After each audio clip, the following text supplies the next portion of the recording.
পেয়ে যায় বা তাদের ঈমান এত মজবুত করে দিয়েছে। তো আমরা তো জন্মসূত্রে মুসলিম, আমরা তৌহিদের গুরুত্ব আমরা এটা বুঝতে পারি না। আল্লাহ সুবহানাহু ওয়া তাআলা তুমি আমাদের বুঝার তৌফিক দান করে, সকলে বলি আমিন।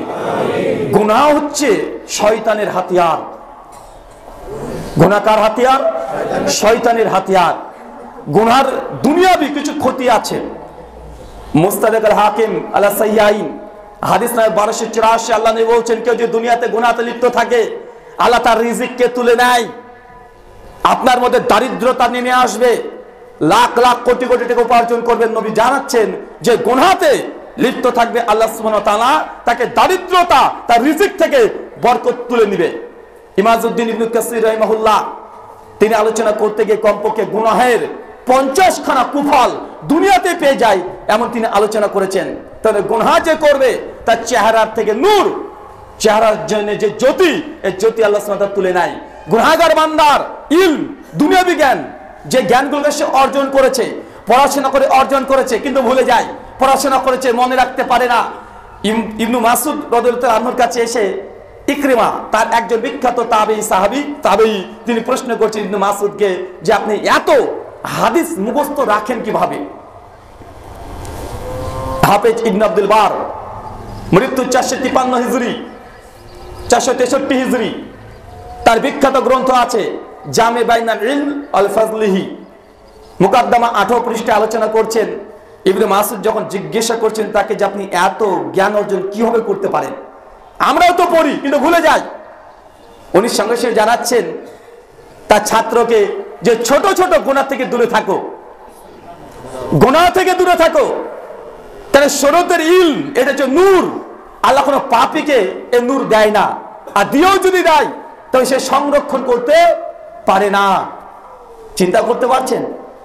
যদি স্মৃতিশক্তি বৃদ্ধি করতে হয়, শরীয়তের জ্ঞান অর্জন করতে হয়, শুধু অর্জন নয় একদম হজম করে রাখা, মুখস্থ রেখে দেওয়া, ইমাম বুখারীর মতো, শাইখুল ইসলাম ইবনে তাইমিয়ার মতো, শেখ আল্লামা নাসিরউদ্দিন আলবানী রাহিমাহুল্লাহর মতো, তাহলে আপনাকে ছোট ছোট গুনাহকেও পরিত্যাগ করতে হবে। অনেকে ছোট ছোট গুনাহগুলোকে আমরা গুনাহ মনে করি না, আছে না নাই? গুনাহ বর্জনের প্রথম শর্ত ছোট ছোট গুনাহ থেকে আপনাকে দূরে থাকতে হবে। কেন? আলী বিন আবি তালেব রাদিয়াল্লাহু তাআলা আনহু তিনি বলছেন, যদিও এই উক্তির সনদের তাহকিক আমার কাছে এই মুহূর্তে নেই, মনে চলে আসলো তাই বলছি। তিনি বলছেন যে ছোট ছোট গুনাহ থেকে তোমরা দূরে থাকো। কেন?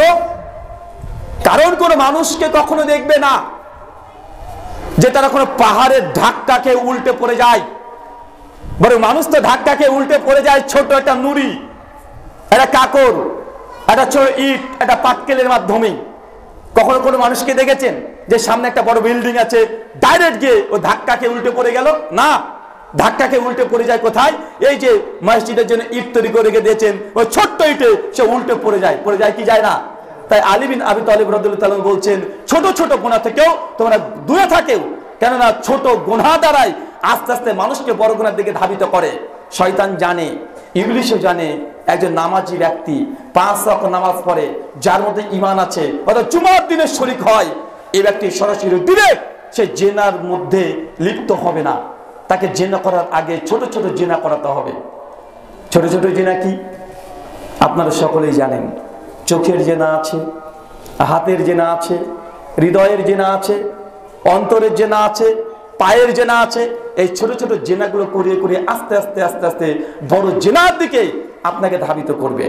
এই জন্য প্রথম মূলনীতি হচ্ছে গুনাহকে ছোট মনে করা যাবে না, কখনো শত্রু পক্ষকে দুর্বল মনে করলে হবে না।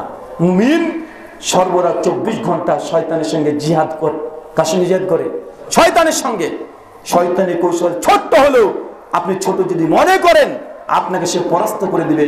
সবসময় শত্রুকে মনে করতে হবে যে তার কৌশল অনেক বেশি আছে, আপনাকে প্রস্তুতি, আপনাকে কৌশল অধিক থেকে অধিক পরিমাণে বেশি সবসময় রাখতে হবে। আল্লাহ সুবহানাহু ওয়া তাআলা ছোট ছোট গুনাহ থেকে আমাদেরকে দূরে থাকার তৌফিক দান করো, সকলে পড়ি আল্লাহুম্মা আমিন। সম্মানিত সুধী, গুনাহ বর্জনের দ্বিতীয় যে উপায়, যারা গুনাহ থেকে বাঁচতে চাচ্ছেন তাদের জন্য বন্ধু নির্বাচন করতে হবে।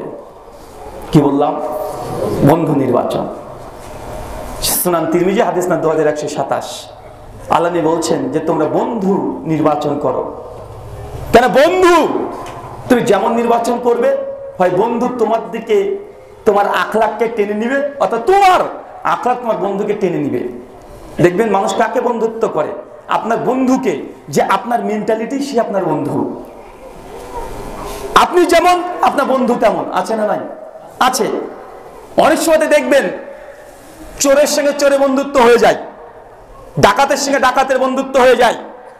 আপনি যদি মনে করেন যে 2 নম্বরই ব্যবসা করব, দেখবেন শুধু নিয়াত করেছেন, শুরু করেছেন, লাইন যে কোথা থেকে কোথায় চলে আসবে, সেম ওই লাইনে চলে আসবে। হাজার মানুষ আপনার সঙ্গে দেখতে পাবেন, মনে হবে তখন গোটা দুনিয়াতে সবাই 2 নম্বর, আছে না? আপনি যে কাজ করতে চাইবেন, ভাবছেন যে কোনো চিটিংবাজি কাজ করবেন বা 2 নম্বরই 3 নম্বরই ব্যবসা করবেন, অটোমেটিক লাইন দেখবেন আমাদের চলে আসছে। কিভাবে চলে আসবে? বন্ধু নির্বাচন, বন্ধুর গুরুত্ব অপরিসীম।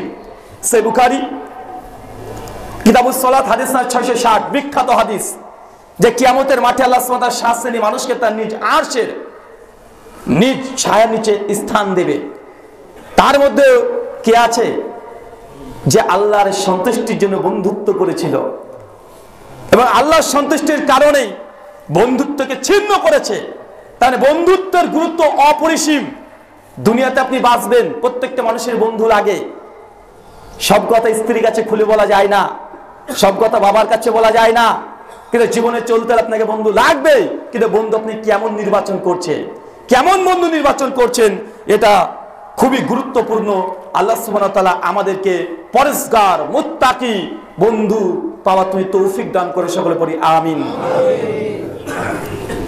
আল্লাহ নবী বলছেন কিয়ামতের মাঠে, মুসনাদ আহমদের হাদিস সহিহ সনদে আসছে, যে কিয়ামতের মাঠে এমন কিছু মানুষকে উদ্ধৃত করা হবে যারা নবীও না শহীদও না, তারা নবীও না শহীদও না, অথচ নবীগণ তাদেরকে দেখে ঈর্ষান্বিত হবে। চিন্তা করতে পারছেন যে উনি নবীও না শহীদও না, তারপরেও নবীগণ তাদেরকে দেখে কিয়ামতের মাঠে ঈর্ষান্বিত হয়ে যাবে। সাহাবীরা বলছেন, ইয়া রাসূলুল্লাহ, তারা কারা? আল্লাহ নবী বলছেন, তারা হচ্ছে দুনিয়াতে এমন বন্ধু যাদের সঙ্গে রক্তের কোনো সম্পর্ক ছিল না, অর্থনৈতিক কোনো লেনদেন ছিল না, কিন্তু একে অপরকে জানের চাইতে বেশি ভালোবাসতো। কিয়ামতের মাঠে তাদেরকে এমন ভাবে আল্লাহ চেহারাটাকে নূর দিয়ে আলোকিত করে দিবে যে সমস্ত শহীদরাও তারা মানে অবাক হয়ে যাবে, তারা কি এমন আমল করেছে যে তারা আজকে এই পর্যায়ে পৌঁছে গেছে। আল্লাহ সুবহানাহু ওয়া তাআলা নেককার বন্ধু তৈরি করার তৌফিক দান করো, সকলে পড়ি আল্লাহুম্মা আমিন। 3 নম্বর, গুনাহ থেকে বাঁচার উপায় গুরুত্বপূর্ণ। নেককার পরেজগার ব্যক্তির সঙ্গে মেশা, পাশাপাশি সে মজলিসে বসে থাকা, যেখানে দ্বীনি আলোচনা হবে। যতই ব্যস্ততা হোক, যদি বলা হয় মাগরিবের পরে একটু দার্স হবে, জানি আপনি খুব ব্যস্ত, অন্তত 2 মিনিট 5 মিনিট বসে একটা হাদিস শুনে চলে যান, সালাম ফিরিয়ে সঙ্গে সঙ্গে উঠে যায় না। অন্তত একটা হাদিস, একটা কোরআনের আয়াত হলেও মজলিসে আপনি অংশগ্রহণ করেন, তারপর আপনি যান। কিন্তু অধিকাংশ মানুষকে দেখা যায় দুনিয়াবি ব্যস্ততা দেখিয়ে সালাম ফিরিয়ে জিকিরটাও মসজিদে বসে বসে করছি না, চলতে চলতে আমরা করে দিচ্ছি, আছে না নাই? কথা বলেন। সহিহ মুসলিম হাদিস নাম্বার 3007, বিখ্যাত সাহাবী হানজালা। কি হানজালা চেনেন? বিখ্যাত সাহাবী, সদ্য বিবাহ করেছে, রাত্রিবেলাতে স্ত্রীর সঙ্গে আছে। একটা পুরুষ একটা নারীর জন্য সর্বশ্রেষ্ঠ দুনিয়াতে কোনো দিন যদি থাকে খুশির দিন, সেটা বিবাহের প্রথম রাত্রি, উষ্ণ মুহূর্ত। হঠাৎ করে বাড়ির দরজা থেকে ডাক আসছে যে হানজালা, উহুদে যেতে হবে। সবাই বেরিয়ে পড়েছে। হানজালা রাদিয়াল্লাহু তাআলা বাসর রাত ত্যাগ করে দিয়ে স্ত্রীর সঙ্গে শারীরিক সম্পর্ক করেছে, গল্পে লিপ্ত আছে। যখন শুনেছেন নবী ডেকেছেন, সঙ্গে সঙ্গে তরবারিটাকে নিয়ে ছুটে উহুদের প্রান্তে একসঙ্গে 9 জনের সঙ্গে লড়াই করে ওইখানে শহীদ। যখন উহুদের প্রান্ত থেকে সকলে তাদের আত্মীয়দেরকে নিয়ে চলছেন, 70 জন সাহাবী মৃত্যুবরণ করেছেন। আমিরে হামজা এই যুদ্ধে শহীদ হয়েছে, হানজালা এই যুদ্ধে শহীদ, জাবির বিন আব্দুল্লাহর পিতা এই যুদ্ধে শহীদ, বড় বড় সাহাবীরা এই যুদ্ধে শহীদ হয়ে গেছে। আল্লাহ নবী ছুটে চলে যাচ্ছেন, উহুদের প্রান্তে থাকা যাবে না, মুসলমানরা হেরে গেছে এই যুদ্ধে। নবী জানিয়ে দিয়েছেন তোমাদের কে কে মারা গেছে, শহীদ হয়ে গেছে, তাদেরকে চিহ্নিতকরণ করে তোমরা নিয়ে উহুদের প্রান্ত ত্যাগ করে দাও। সবাই সবার নিয়ে চলে গেছে, কার বাবা মারা গেছে, কার ভাই মারা গেছে, কার চাচা মারা গেছে, সবার লাশ নিয়ে কাঁধে করে নিয়ে তারা ছুটে পালিয়ে যাচ্ছে। একটা লাশ হঠাৎ করে খুঁজে পাওয়া যাচ্ছে না, সবাই চিৎকার করে বলছে হানজালা কোথায়, হানজালা লাশ কোথায়? একটু আগে দেখলাম কাফেরদের সঙ্গে যুদ্ধ করছে, মরণপণ লড়াই করেছে, হানজালা কই? আল্লাহ নবী চারদিকে তাকিয়ে দেখছে হানজালা নাই। আল্লাহ নবী বলছে হানজালা কোথায়, আমার কোথায় হানজালা? একজন সাহাবী চট করে বলছে ইয়া রাসূলুল্লাহ, ওই দেখেন, ওই দেখেন, দূরে দেখেন হানজালা। আল্লাহ তাকিয়ে দেখছেন যে দূরে মাটি থেকে প্রায় 3 ফিট উপরে হানজালা লাশটা ভাসছে, শরীর থেকে টপ টপ করে পানি পড়ছে।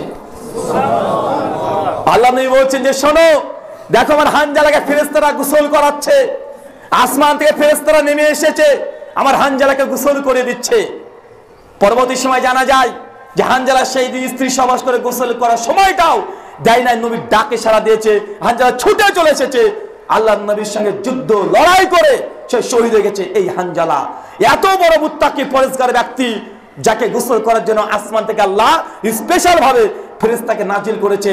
সেই মুসলিম 3007 নম্বর হাদিস, হানজালা রাস্তায় ছুটছে, মানে দ্রুত গতিতে